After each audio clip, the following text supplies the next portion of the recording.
Hi, this is Alex from phpacademy.org, back with another video for the new Boston.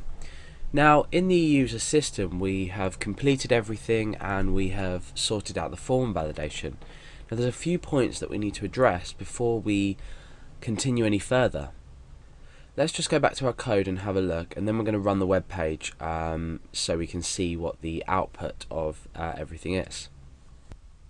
Okay, so at the moment we have our form here, which is actually re-echoing our data that's already been submitted in the form, which is fair enough. So when the user submits a username, let's say Alex, a password which we're not saving just for security reasons, and then a first name, let's say Alex, and then Garrett.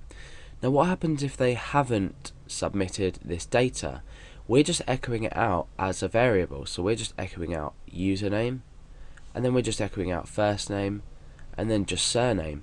We're not saying has this data been submitted or not. And we also have another issue in, let's just open core.inc.php. We've got this HTTP referrer here. Now obviously the HTTP referrer is going to give us the page that we were referred from. So therefore, if we were to open up our page and we were to go over to the register.php file, register.php, you can see that we are given a variety of errors. Now the error at the top is to do the HTTP referrer. It gives us an undefined index error, and what this means is that we have this variable here equal to an undefined index. This has not been defined anywhere because we haven't been referred from anywhere. If we had, say, a link on index.php and we were linking to this register page, then we would be able to have a referrer information would be sent. So how do we go and solve this problem?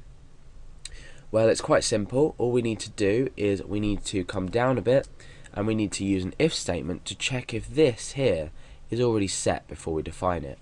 So let's just come up here and we'll say if is set, much like when we were doing the form validation on the register.php page, $_server and then HTTP referrer. So we're doing exactly the same thing. We're just saying, is it set? Has this been set? And we wrap that in the block. We could also say and not empty HTTP referrer, just for added peace of mind, I guess. This part here isn't important necessarily, but it just means, is it set and is it not empty? Remember, we're using the exclamation mark for not.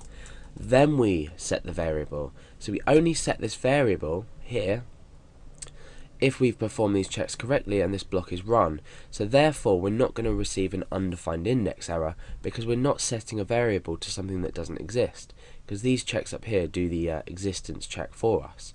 So let's go back and refresh. Okay, you can see that error's gone. Let's go back to the index page that core is included in as well, and you'll see that the error's gone as well. So we've solved part of our problem. Now you've probably noticed back on register.php we've got exactly the same error message. We've got here, notice undefined variable username in, and then it will tell us all of our information. This is a PHP error, but because we've echoed it out, let's just go down. Because we've echoed it out in the value property of our input type here, or our input field, it's given it to us with its HTML data. We've got the same here as well. Notice undefined variable first name, notice undefined variable surname. So how do we go about doing this? Well, we say that the exact same process applies to this code here. Then we've just changed this here. So what we need to do is we need to say if, and then we start a block. So the block, if the condition is true, we're executing or running rather this block here. So if is set username, echo that, and then that's it. that solved our problem. So if is set username, then echo username, otherwise don't. We can put the and doesn't equal is not empty, but it's not terribly important for now.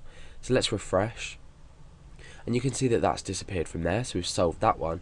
Now let's just go down and correct the others. So we're using inline PHP here, we're saying if, and then we're, oh no, sorry, I've missed the echo there. So we put that echo back in the right place there. Then we need to obviously close our block. So again, if is set first name. So the type of error you see, you just need to look at it carefully and think, undefined variable. We have an undefined variable. Now, why might it be that we have undefined surname? Just look through your code, just examine your code and see what's happening. Obviously, we haven't submitted the form, so we've created these variables for ourselves to be able to use username, password. Now that we're using this username, first name and surname, what it's doing is it's grabbing data from post that hasn't actually been submitted. We're not posting the first name when we just land on register.php. So we need to incorporate checks that deal with errors like this, because the last thing you want to do is to be dealing with or showing these errors to your users.